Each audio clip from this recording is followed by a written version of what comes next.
Sekarang ni aku tengah menghadapi satu situasi yang agak depres sikit. Not the greatest to be honest. Sebab apa? Aku bukan warga negara. Dan aku bukan aku nak kata aku bukan berasal di Malaysia. Tapi aku dilahirkan di Malaysia.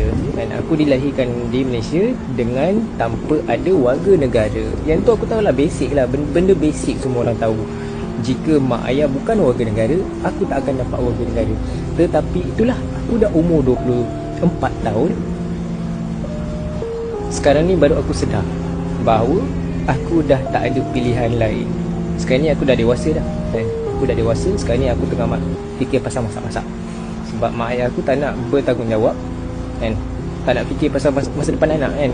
So aku bukan nak salahkan ibu dan bapa aku, sebabkan itu adalah takdir Allah yang tetapkan kan. So benda dah jadi, tak boleh nak cakap apa. Tetapi sekarang ni aku dah tak ada pilihan. Kalau korang rasa depressed pasal kehidupan korang, korang kena fikir pasal aku. Yang kalau aku kahwin kat Malaysia ni, aku dah tak ada masa depan. Anak aku tak akan ada masa depan yang elok. Dan aku memang tak boleh nak kahwin. So kalau korang rasa korang tengah depressed, fikirkan pasal aku.